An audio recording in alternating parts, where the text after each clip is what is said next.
As far as we can tell, all power's been cut off everywhere. All communications are out. Telephones, radio, cable, everything. Oh, Eleanor, did you call the electrician? I tried, Mr. Bleecker, but the phone doesn't work either. Well, call the phone company. But the phone doesn't work. Cactus, cactus, cactus, Cactus. cactus, Cactus. PLA. cactus, cactus, Cactus. cactus, Cactus. cactus, Like this in the background. Cactus. cactus, Cactus. cactus, Cactus. You want me to go fucking trash your lights? cactus, cactus, Cactus. cactus, Cactus. cactus, PLA Inc. cactus, Cactus. cactus, cactus, cactus. Cactus. What don't you fucking understand? This is PLA Radio, episode 22. Today you're going to hear nothing but an interview with one of the prank callers from the 976 Girls, but first you should know that the PLA now has a YouTube page at youtube.com/PhoneLosersOfAmerica. There you'll find a brand new episode of PLA TV called the Payphone Payout, where we trick people who answer payphones into doing crazy things. You'll also find a few videos of me, Trevlin, Eyeball, and Altalp at ShmooCon, which you can read all about by visiting phonelosers.org. And you'll find a new video about Richard Cardo, the man who thinks I helped kill John Benet Ramsey. And speaking of Richard, there's a whole page dedicated to him now, which is at phonelosers.org/Richard Cardo.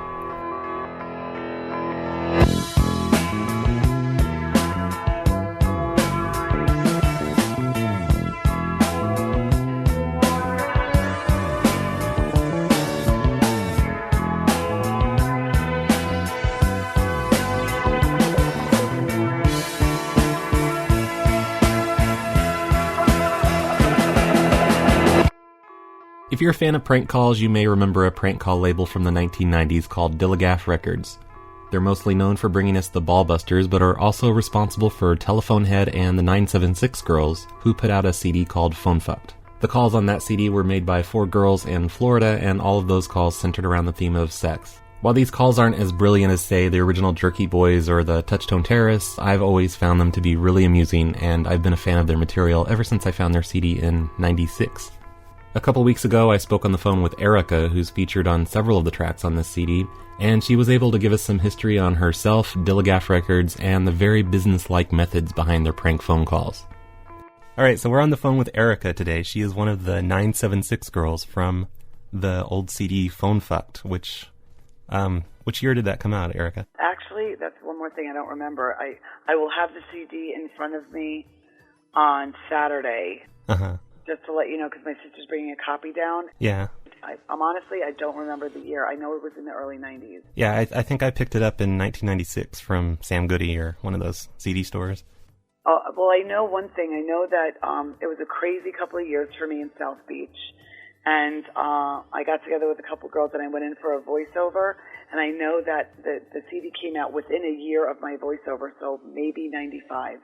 What kind of work were you doing before you did this 976 Girls thing? I was a bartender in South Beach, and I did some runway modeling, acting, extra work in the movies, a lot of movies that hit South Beach. I was actually a very funny girl at the bar, and everybody really, and they loved my voice. Everyone said they loved my voice back then. Yeah. And I was just chosen at the bar, Jam's Tavern and Grill, which is, I don't think it's there any longer. But somebody came in and said, you have a great voice.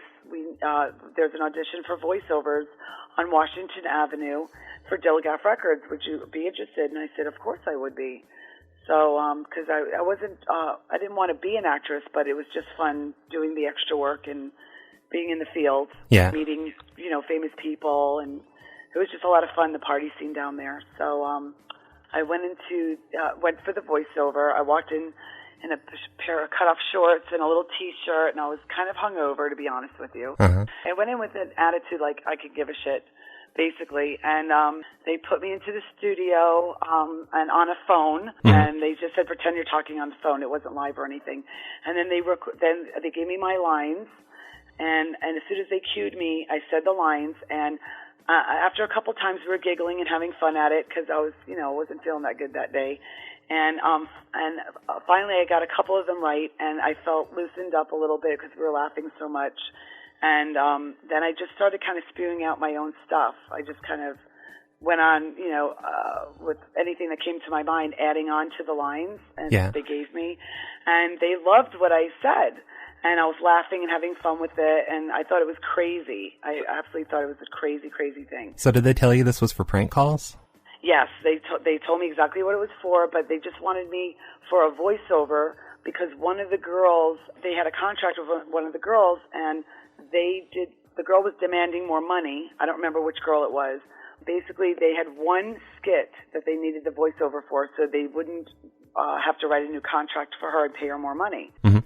And so I was that one person. They couldn't give the other girls that one either because they were only signed to do a certain amount of skits on the CD.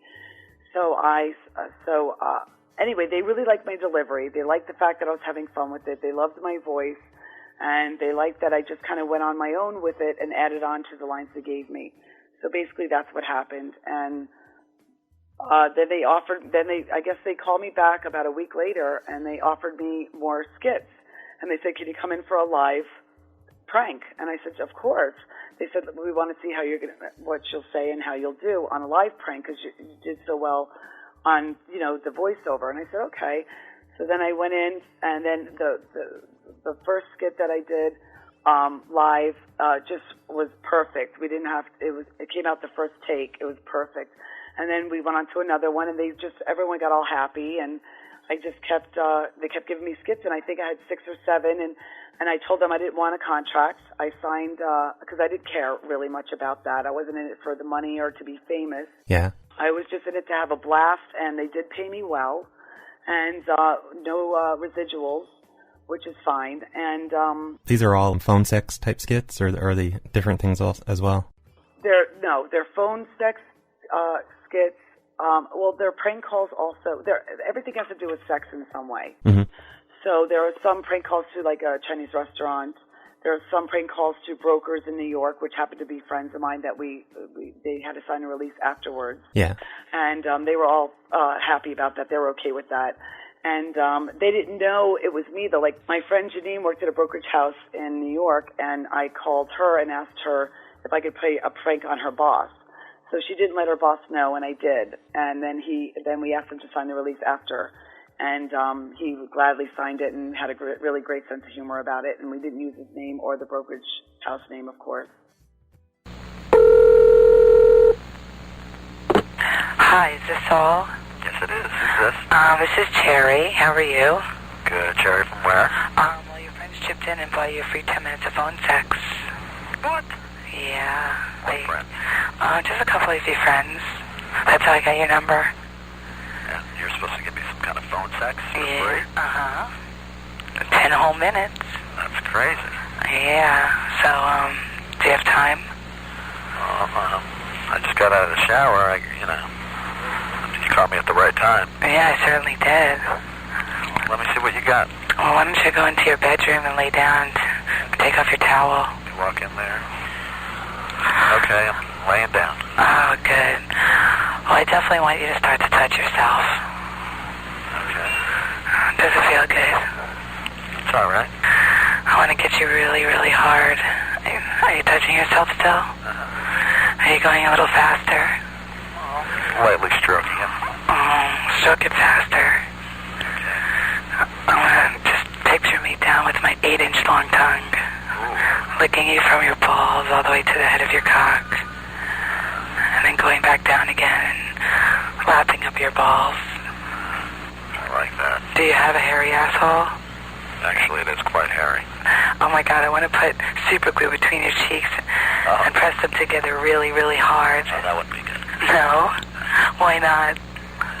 It just would be sticky and burn, probably. Oh, then I'm going to have to take your prick and chop it off with a Ginsu knife. I'd rather have the super glue, actually.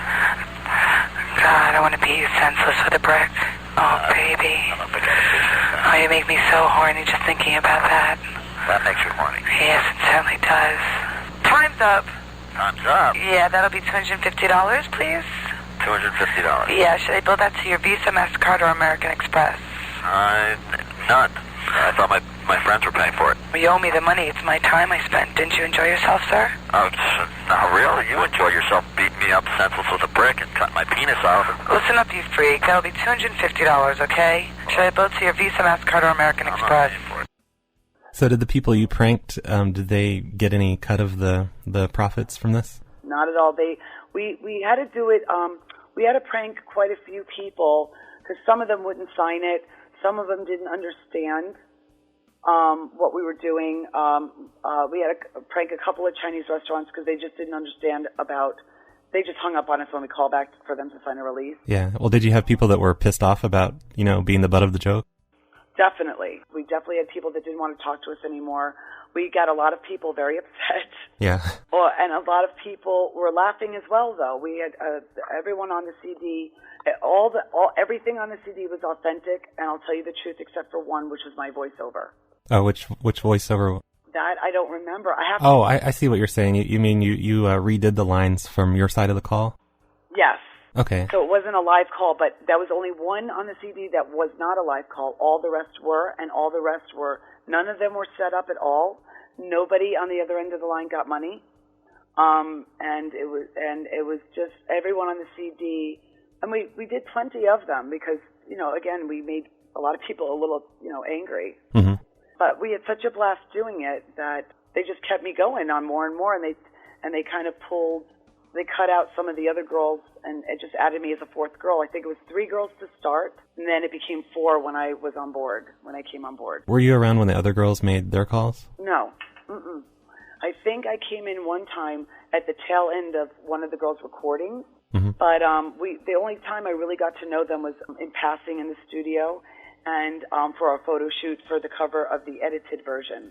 Oh, I see. So that was the only time, but I'm dying to see where they are in the world right now. And you don't remember any of their names? No, I don't even remember remembering their names in the first place. Mm-hmm.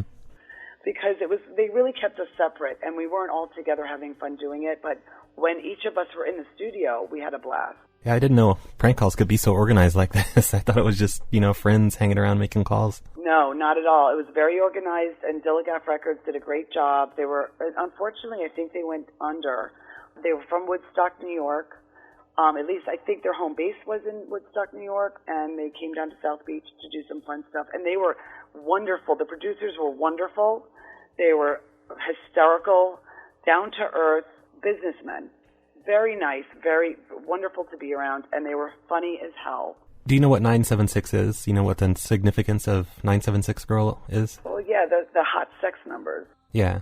Yeah, I guess back in the 80s, I don't know, maybe they're still around, but they had a certain exchange. Any area code plus 976 is a bunch of information lines. But then they also had phone sex and psychics. Mm-hmm. And, I've actually never called one myself before. I mean, like any kind of 976 number. Well, I have. I have called them just out of fun after I did the CD. Well, I've called 900 numbers before, but I just don't know if 976 was before my time or if that's just mainly an 80s thing. I think the 976 was an 80s and 90s thing. Okay. And I haven't heard much of it lately, but then again, I'm a mom now, so... Yeah, my friends and I, we used to bridge phone sex operators together and try and get them to have phone sex with each other, with three-way calling. Hysterical. Yeah, it was pretty great. Oh my God, that's a great idea. D.I.L.L.I.G.A.F Records, they did some other groups, like, I don't know if you've heard of them, they did some guy named the Telephone Head. I've only heard of Ballbusters and the 976 Girls. Okay, and I think Ballbusters might have come out before you guys, right? Yes, they did. They actually played that for us in the studio for us to get an idea of what they were going for, because we really didn't know. So when they introduced themselves to me when I went in for the voiceover, they said, hey, this is kind of what we're about, and they played the Ballbusters CD for me, and I was, of course, hysterical. And then, so then I got the idea of what's going on, and then they said,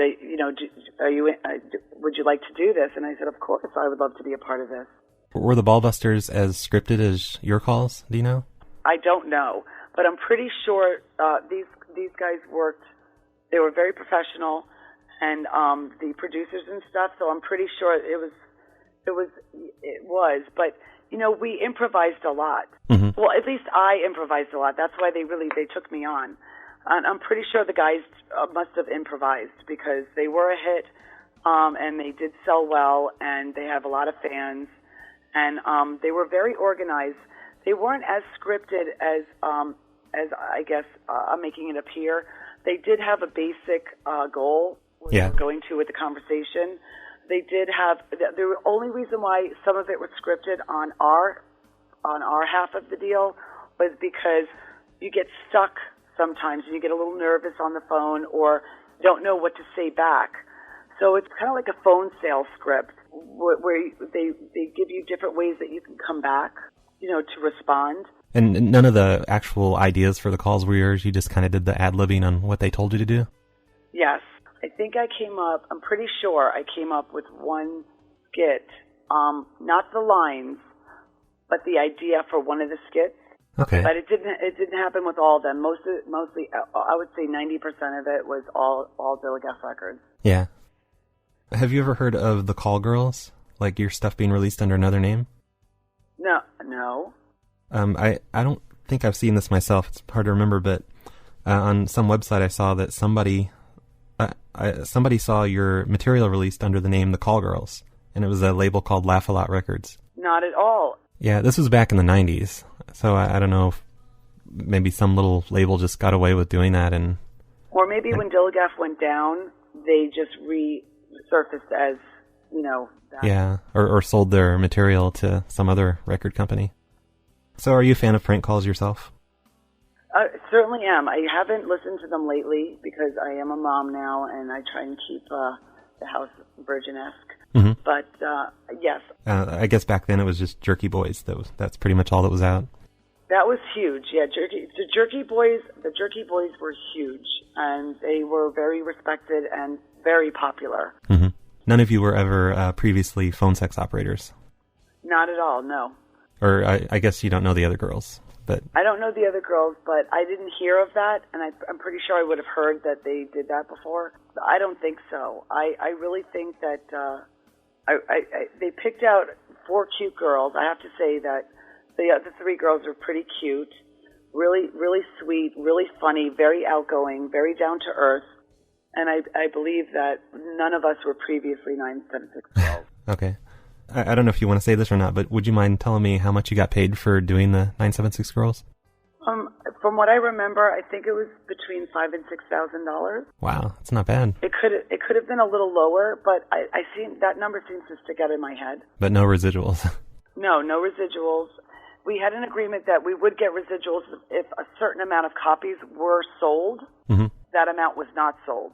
I see. So I'm not sure the number. It could be 100,000 copies sold, and after that we would get residuals. I know that. I remember hearing that and waiting.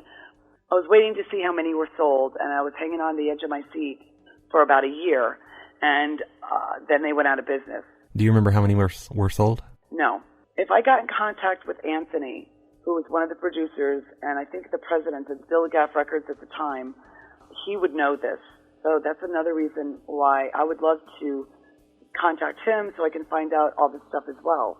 Yeah. I want to, because now, later on in my life, now that I'm older and I look back on all these great things that I've done in my past, and being a 976 girl was definitely one of them. I'm definitely interested in the details that I really didn't pay attention to back then because it was all about fun for me. Mm-hmm. And yes, the cash was great, but I did not do it for the cash. I did it for the fun. And of course, making money didn't hurt. But it wasn't about the money at all. It was about the fun, and I was a crazy, fun actress, bartender, gallivanting around South Beach and having a blast in my early 20s. Speech therapy, Bethel Copeland here. Hi, my name is Jenny, and I'd like to get some speech therapy. I'd like to broaden my horizontals. You mean broaden your horizons, Jenny? Yes, I'd like to get better dictation. Better what? Dictation. You mean you want to get better... diction is the word you're thinking of? Yeah, whatever. Yes, well, would you like to make an appointment over the telephone now? Yes, I would. Can we do this now? You want to do it now? Yes. Well, Jenny, unfortunately, our shortest course is 3 months. Well, see, I'd like to do it over the phone because my job is working on the phone, so I don't like to go into an office because I speak to people over the phone, not in person. I see. Are you in sales? No, I'm a 976 girl. A 976 girl? What actually does that entail? How big is your penis? What are you wearing? What are you doing? I'm trying to turn you on. I don't... See, this is my job. This is how I work on the phone. I'm a 976 girl. I turn men on over the phone. I see. You're one of these girls that talk sex over the telephone. I understand. See, my boss says I'm not very good at speaking on the phone, and if I don't learn how to speak, he's going to fire me, and I can't lose my job. I see. Well, why don't you enroll in the course? Well, I'd like to work over the phone. I see. Well, I'm not certain that's going to be possible. What else do you do? I'm rubbing my pussy right now, and I'm getting wet. I don't think I'm the right person for you to talk to right now. Well, I think you are. You sound very good, and you speak very eloquently. Eloquent? Yes. Well, as I say, if you want to enroll, but I don't think there's much point in pursuing this conversation over the telephone. Thank you very much. Oh, my God. I think one of the skits I played a redhead, and, I described myself as a redhead. And, I got the guy all hot and bothered, and he was so excited, and I started talking. I told him he had a free, I don't remember the amount of minutes, maybe a free 5 or 10 minutes of phone sex. Yeah, I remember that. And he was all excited about it, and I started getting groovy and in the groove, the sex groove. And yeah, and then you said you were going to smash his face in with a brick. Right, and then there was another one that I was going to take off my wooden leg and beat him with my wooden leg. Yeah, I remember that. And half the guys, I have to say, I give credit to the men out there because they just ran with it, and they laughed or they paused, and they didn't know what to think. And then, of course, I would go on, or I think I remember asking, should I go on, and one of them said, sure. Even after I started going a little crazy on them with the violence, and they ran with it, and it was a lot of fun, and the guys had a great sense of humor. Mm-hmm. I love the guys that signed those releases. Did you talk to any of those guys afterwards? Not after we hung up. We had to call the same number back, or after we were hung up on, we had to call the same number back and tell them what we were doing. Yeah. And I hope you gave them time to finish first. Yeah, it's funny. Honey, we didn't even let them finish. They were scared of us by the end of the phone calls. Yeah. It went from up to down, I'm sure, or just plain old confused. But it was so funny. And anyway, we called them back, and we had to tell them what we did and that it was a prank, a phone prank, and they were laughing about it when we were done explaining what we were doing, and they were more than happy to have us fax them a release for them to sign and fax back to us. Mm-hmm. So most of that it was all done by fax machine with the signing of the releases. Yeah, back when faxes were a big thing. Yeah, exactly. And I remember calling them back, and then some of them did have a conversation with me afterwards, and they were just laughing. They just said, that was great. That was great what you did. That you really got me, or you had me going there for a while. And they were hysterical. And they had a great sense of humor. Everybody was very copacetic. Yeah. So you didn't talk to any of the people that didn't give their release? You know, the people that were really pissed off that you fooled them? Well, we called them back, and then when they were upset, they hung up on us, or they just said no. And no, we ended up never having a conversation, though. I think maybe one of them, if I remember correctly, cursed us out, or cursed me out, mm-hmm. which was fine. I didn't mind that a bit. No problem with that. Yeah, you kind of deserved the cursing out there, I guess. Yeah, of course.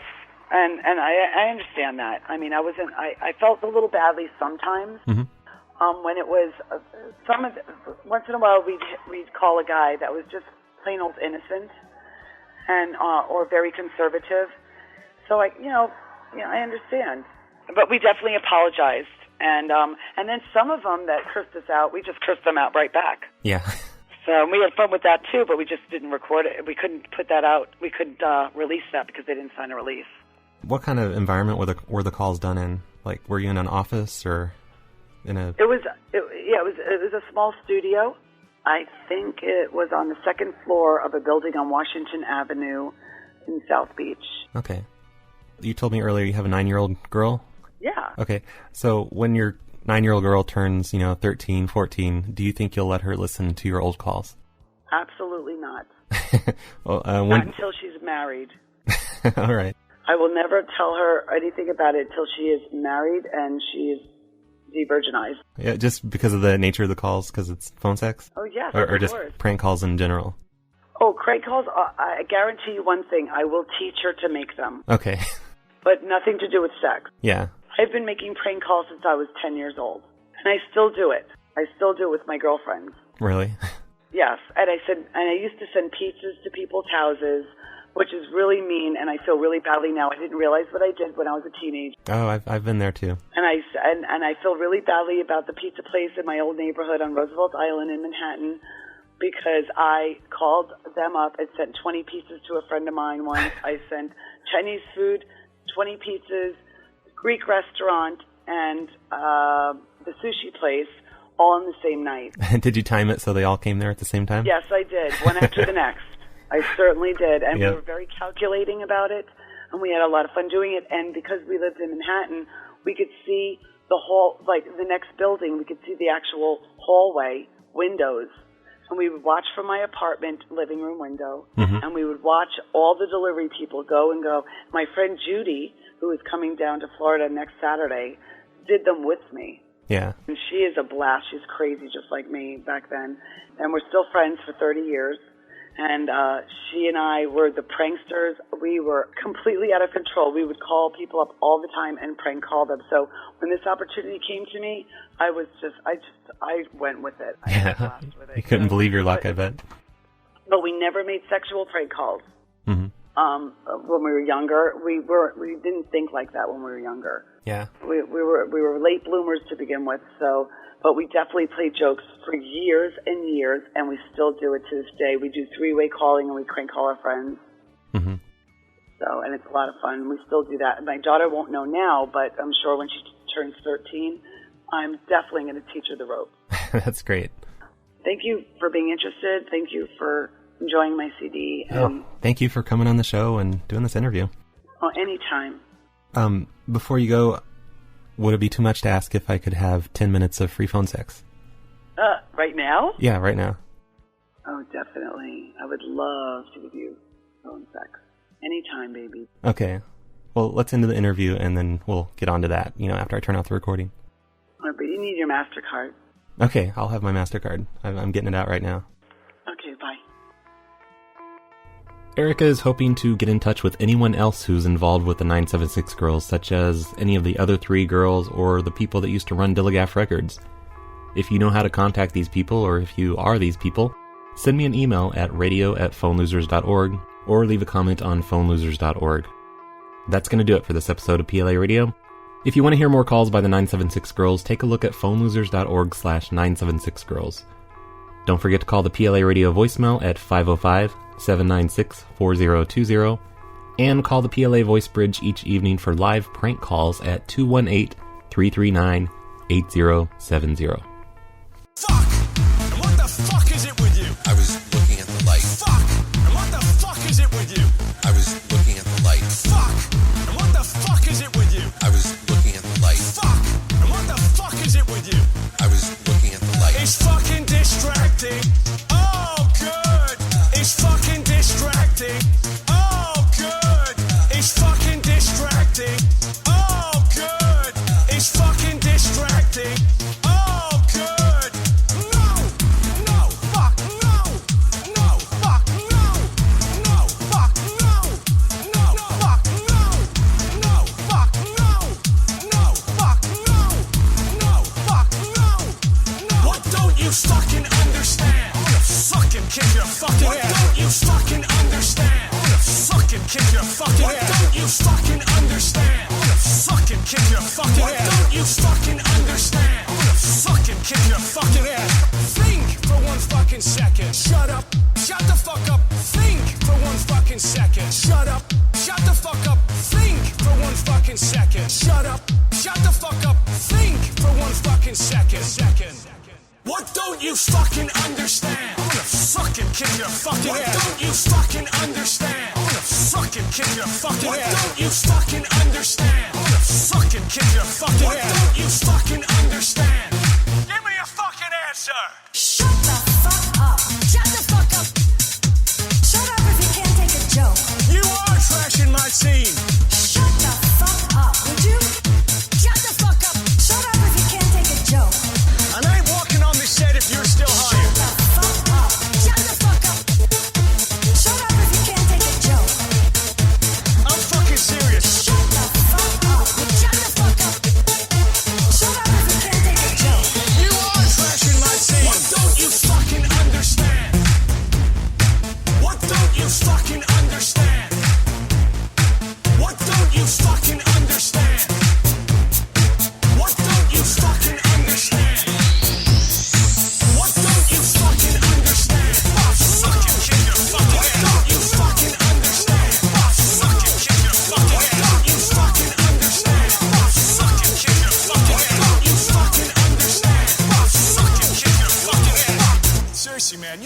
fucking done professionally. Fucking ass.